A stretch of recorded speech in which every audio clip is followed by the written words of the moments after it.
లాగేస్తూ ఉంది, అంత బాధగా ఉంది. మళ్ళీ హాస్పిటల్కి వెళ్తే అది ఇది అంటారు ట్రీట్మెంట్లని. నేను అలాగే ప్రార్థన చేసుకుంటూ ఉండేదాన్ని. అప్పుడు డాడీ ఔషధ గ్రంథం అనే బుక్ పంపించారు నాకు, వాళ్ళు చదివాను అనమాట.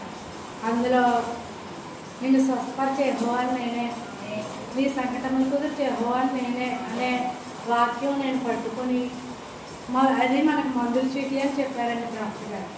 ఇప్పుడు మనం హాస్పిటల్కి వెళ్తే మనకు మందుల చీటీ ఇస్తారు కదా, అలాగే ఆ యొక్క దేవుడిచ్చిన మనకిచ్చిన ఆ మాట మనకు మందుల చీటీ అటండి.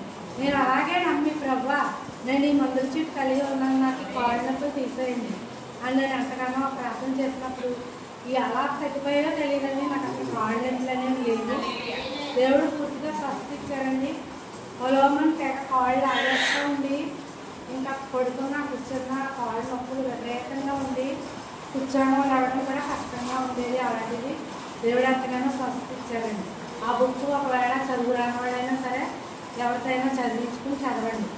ఎందుకంటే మనకి ఎలాంటి ఇబ్బంది ఉన్నా దేవుడు స్వస్థ ఇస్తారండి. కానీ మనం ఎలా నమ్మాలో ఎలా ముందుకెళ్ళాలో ఆ బుక్లో ఉందండి స్పష్టంగానే.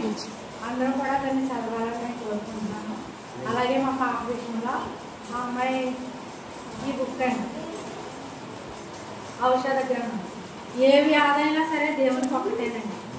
జ్వరం దగ్గర నుంచి క్యాన్సర్ వరకు, కడుపు నొప్పి దగ్గర నుంచి తలనొప్పి వరకు అన్నీ కూడా ఏ జబ్బుతో సంబంధం లేదండి. మనకున్న చిన్నదైనా పెద్దదైనా దేవుడికి ఒకటేనండి.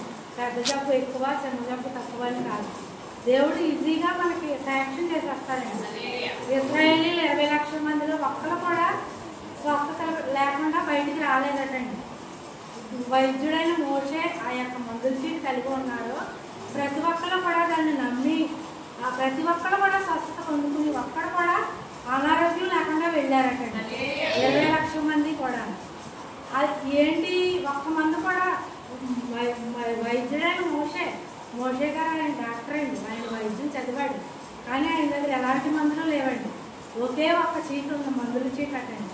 అదేంటంటే నిన్ను స్వస్థపరిచే యెహోవాను నేనే, సంకటములు కుదిర్చే యెహోవాను నేనే అనే మందుల చీటిని వైద్యుడైన మోషే గారు కలిగి ఉన్నారటండి. దాన్ని పట్టుకునే ఆ 20 లక్షల మంది కూడా ఒక్క ఆరోగ్యం కలిగిన కూడా లేకుండా వాళ్ళంతా వెళ్ళారటండి. ఈ రోజు మనం కూడా యేసుక్రీస్తు నిర్ణయాలు నెలకొని మేతరీతిగా ఉన్న దేవుడు ఇప్పటికీ కూడా ఆయన అదే దేవుడు. మనం నమ్మి మనందరం కూడా దాన్ని పొందుకోవాలని నా సాక్ష్యాన్ని మీకు ఇస్తున్నాను.